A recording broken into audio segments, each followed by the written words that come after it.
do Santo Evangelho segundo São Mateus. Naquele tempo, ouvindo João no cárcere as obras do Cristo, enviou 2 de seus discípulos a dizer-lhe: És tu o que há de vir, ou devemos esperar por outro? Respondendo, Jesus lhe disse: Ide repetir a João que ouviste e vistes. Os cegos veem, os coxos andam, os leprosos são curados, os surdos ouvem, os mortos ressuscitam, os pobres são evangelizados, e bem-aventurado é aquele que de mim não se escandalizar. E quando eles partiram, começou Jesus a falar ao povo acerca de João. Que saíste a ver no deserto? Uma cana agitada pelo vento? Mas que saístes a ver? O homem vestido suntuosamente? Ora, os que vestem roupas finas habitam os palácios dos reis. Então que saístes a ver? Um profeta? Sim, eu vos digo, e viste mais do que um profeta. Porque este é aquele de quem está escrito: Eis que envio diante de tua face o meu mensageiro, que preparará o teu caminho adiante de ti. Em nome do Pai, do Filho e do Espírito Santo. Amém. Caríssimos irmãos, nós começaremos a refazer o piso da capela amanhã. Então, as missas amanhã será ainda aqui, depois serão na Capela São Miguel. Talvez a gente ponha também um altar aqui no capítulo. Todos aqueles que quiserem nos ajudar, nós agradecemos no trabalho para que a capela seja mais digna de Deus. O solo está um pouco descascado, não é digno do serviço de Deus. Então botaram um mármore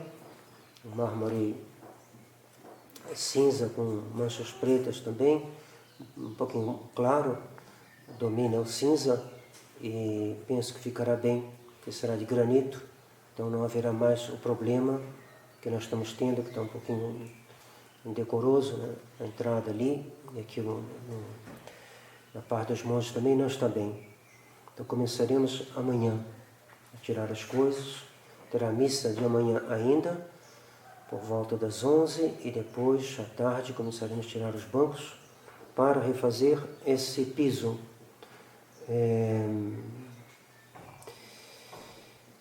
Nosso Senhor recebe 2 discípulos de São João com uma pergunta misteriosa: tu és aquele que deve vir, ou devemos esperar um outro? Como São João Batista pode perguntar uma coisa dessas? Ele que havia já designado: eis o Cordeiro de Deus, eis aquele que tira os pecados do mundo. Podemos pensar que São João Batista, na prisão, estava pensando no futuro e via que alguns discípulos ainda estavam apegados à pessoa dele e queria indicá-los: vocês têm que me deixar, vão lá perguntar ao Rabi, a Jesus, se é ele aquele que deve vir ou se devemos ainda esperar um outro. Mas para que os discípulos fossem esclarecidos e não ficassem apegados à pessoa de São João Batista, mas que fossem procurar Nosso Senhor e passassem a ser discípulos de Nosso Senhor. Esse espírito de tudo é para a glória de Deus. São João Batista não queria conservar discípulos, ao contrário, queria orientá-los para Nosso Senhor. Esse é o dever dos pais de família. Se um dos filhos tem uma vocação, ele não deve segurar do filho, mas deve falar com São João Batista e de perguntar a ele se ele é aquele que deve vir ou se devemos esperar um outro. E assim também, se alguém passa uma vocação pela nossa mão, a gente vê que a vocação não é beneditina, mas é capuchinha, ou é outra coisa, ou é franciscana, ou dominicana, vamos orientá-lo, porque as almas são de Deus, e as almas devem ser orientadas para Deus, e Nosso Senhor é Deus, é para Ele que as almas devem ser todas orientadas. E Nosso Senhor vai dar uma resposta muito objetiva. Uma vez Monsieur Williams foi interrogado: o que mais lhe impressiona em Monsieur Lefebvre? Respondeu: a objetividade. A objetividade é divina, porque Deus é aquele que é, e as coisas são o que elas são, e aqueles que amam as coisas como elas são, aqueles que são verazes, aqueles que não simulam uma ciência, mas ao contrário, procuram saber como as coisas são, e sabem que não sabem, e procuram aqueles que sabem, procuram a Santa Igreja Católica. A Igreja Católica sabe porque Deus revelou a Igreja Católica é divina, e ela ensina. Eles vão procurar um ensinamento na sua fonte, que é Nosso Senhor, que é a Igreja, que tem as prerrogativas da vida eterna, que tem a infalibilidade que lhe foi dada por Nosso Senhor, a assistência infalível do Espírito Santo. Esses estão no caminho certo. E Nosso Senhor então vai dar provas, porque Nosso Senhor nos dá provas para que a gente possa reconhecer essa objetividade, para reconhecer que Ele é Deus. Ele não disse simplesmente sou eu.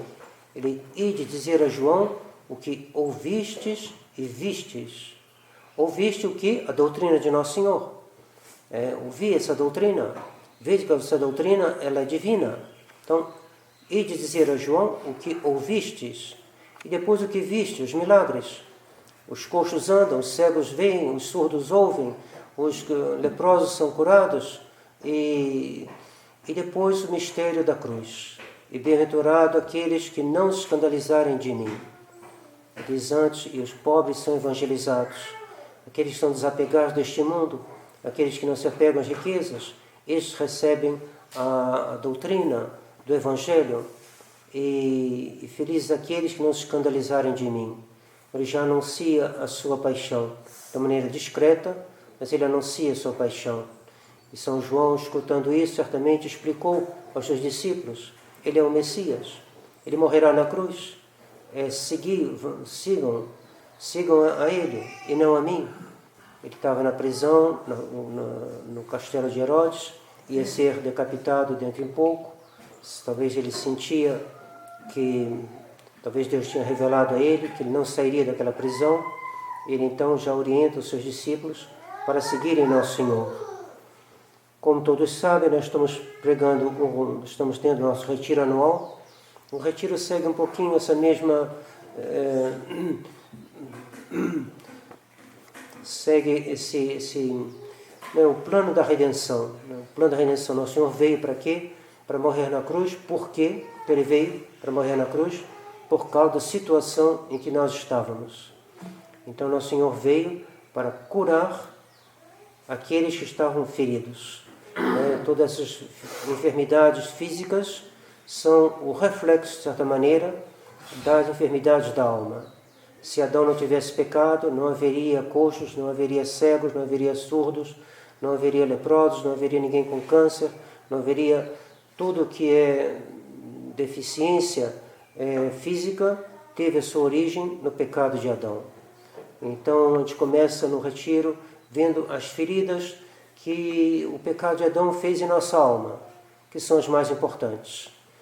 As feridas do corpo merecem também uma ciência especial para cuidar delas, é a medicina. Mas as almas é uma outra ciência, é a teologia, é a doutrina de Nosso Senhor. Nós só poderia ter vindo e fundado um centro cirúrgico, mas ele não fez, porque isso não é o mais importante. Então ele veio para ensinar a curar as almas. E para curar as almas é necessário saber quais são as feridas da alma. Então é necessário saber que nós temos uma alma, coisa que alguns nem sabem. Uns acham que nossa alma é como a do animal, que morre com o corpo. Não, a alma não morre. A alma é espiritual, a alma tem faculdades. Faculdades são a inteligência, a vontade, o irracível, o concupiscível. E todas elas foram feridas pelo pecado original. A inteligência humana ficou obscurecida. Nossa inteligência está obscurecida. Porque por mais que a gente saiba o catecismo, por mais que a gente procure saber, o que a gente não sabe é imenso. Se a gente compara o nosso saber com o saber dos apóstolos, ele é nulo. Ele é muito pouco. A compreensão que São João tinha das palavras que ele botou no seu Evangelho não tem comparação com a nossa pobre compreensão. A gente lê o Evangelho, a gente tira alguma coisa. Os apóstolos tiravam muito mais profundamente. E se a gente compara os apóstolos com os anjos, com São Miguel Arcanjo, os querubins, serafins, os anjos, têm uma penetração dessas verdades, da verdade de Deus, da verdade da redenção, da verdade da Igreja, que ultrapassa a compreensão dos apóstolos. E se a gente compara o que os apóstolos conheceram, que os anjos conhecem, com o que Nossa Senhora conhecia, é um mundo de diferença. Nossa Senhora é a rainha dos anjos, ela está acima dos anjos, ela tem uma compreensão muito superior à dos anjos, compreensão na sua inteligência. Nossa Senhora compreendia e compreende, sempre compreendeu de uma maneira, claro, no céu ela tem luzes novas, porque ela está na visão beatífica, na terra não, mas sua compreensão ultrapassa tudo que nós podemos imaginar. E se a gente compara a compreensão de Nossa Senhora, a compreensão de Nosso Senhor, é um mundo de diferença. Nosso Senhor, Ele é Deus, a sua alma humana está unida à sua pessoa divina, e isso dá a Nosso Senhor uma compreensão que ultrapassa o que nós podemos compreender, tudo que nós podemos imaginar, está acima de Nossa Senhora, bem acima. E se a gente compara a ciência da alma de Nosso Senhor com a sua ciência divina enquanto Deus, é um mundo infinitamente superior. Então a gente vê que a nossa inteligência, não basta saber quais são os 10 mandamentos, eu sei de cor 10 mandamentos, os 10 mandamentos na boca de Nosso Senhor, no pensamento de Nosso Senhor, ele vê todas as conclusões, tudo o que aquilo significa, toda a profundidade da doutrina contida aí, e nós vemos muito pouco. Vemos muito pouco. Não ir à missa no domingo é um pecado mortal, a gente sabe, então a gente se confessa, mas a gente não vê o valor da missa, a gente não vê a necessidade da missa, a gente não vê as consequências da missa, a gente não vê o porquê que a igreja nos obriga a vir à missa toda semana. Ela nos obriga a comungar ao menos uma vez por ano, mas a missa toda semana tem uma significação para isso. Por que a comunhão é obrigatória uma vez por ano e a missa obrigatória toda semana? A igreja certamente quer nos botar em contato com essa grande realidade da salvação, que é o sacrifício do Calvário, que é renovado na missa. E ela quer então que a gente venha à missa e deve procurar, pedir a Deus, meu Deus, me faça compreender a razão das suas prescrições, a razão das coisas. Então a primeira chaga é a nossa inteligência, que é a cegueira, que é a imprudência. Quantas coisas a gente faz, não tinha notado que fazendo isso, resultados iam ser ruins, a gente foi imprudente, a gente não fez aquilo que era prudente fazer. Depois, as feridas na nossa vontade. Nós temos uma alma, tem duas grandes faculdades na alma, uma que conhece e a outra que ama. E elas se combinam, elas andam juntas. A nossa alma não pode amar o que ela não conhece. Logo, a inteligência e a vontade vão juntas. Elas têm uma mesma origem, que é a nossa alma, que é única, mas elas são distintas. E a vontade, então, foi ferida também pelo pecado de Adão e Eva. Essa ferida foi a malícia. O homem vê o bem e faz o mal. Várias razões, às vezes levado pela ignorância, às vezes levado por uma paixão, mas grande parte dos nossos pecados tem como causa uma malícia na vontade. A vontade não quer. Deus diz, faça isso, e a alma não quer fazer aquilo. Recebeu essa ordem de Deus e se volta contra Deus. O mundo moderno se caracteriza por uma revolta contra Deus. O demônio Lúcifer disse, eu não servirei. É uma malícia. Ele não quis servir a Deus. Ele fez isso por malícia. E a malícia está em nós. E ela destrói a nossa vontade. Ela torna a nossa vontade uma monstruosidade. Uma vontade que não é voltada para Deus é um monstro. Uma monstruosidade. E isso está em nós, como a título de ferida. A gente supera pela caridade, a gente supera se confessando, a gente supera comungando, mas ela está lá, uma chaga que está cicatrizada talvez, mas pode reabrir, e ela reabre, às vezes venialmente, às vezes mortalmente, mas ela está ali, sempre latente, sempre pronta a dar seus maus frutos, de uma vontade que se revolta contra a lei de Deus, revolta contra a ordem do pai e da mãe, se revolta contra o dever de Estado, se revolta contra, não sei, tudo que pode vir de uma vontade que não quer seguir o caminho reto. Depois as feridas na nossa sensibilidade. Diante do esforço, a gente fraqueja, a gente se deixa levar, a gente não mantém nosso constante empenho em rezar nossas orações, em fazer o nosso dever, porque a gente encontra dificuldade. Quando está tudo bem, está entusiasmado, a gente faz. Quando o entusiasmo cai, a gente deixa de fazer. Às vezes é questão de saúde, e aí a culpa não é uma falta de virtude, mas às vezes é falta de virtude. Cada caso é um caso. Vamos pedir a Deus luz sobre isso também, porque a vida é muito complexa. Daí necessidade dos dons do Espírito Santo. O dom de conselho, que vai ajudar a inteligência a ver o que deve fazer. O dom de sabedoria e de inteligência, que vão nos ajudar a contemplar a Deus, de tal maneira que as razões de Deus guiem a nossa razão. E a nossa razão vai poder discernir, não, isso foi malícia, isso foi fraqueza.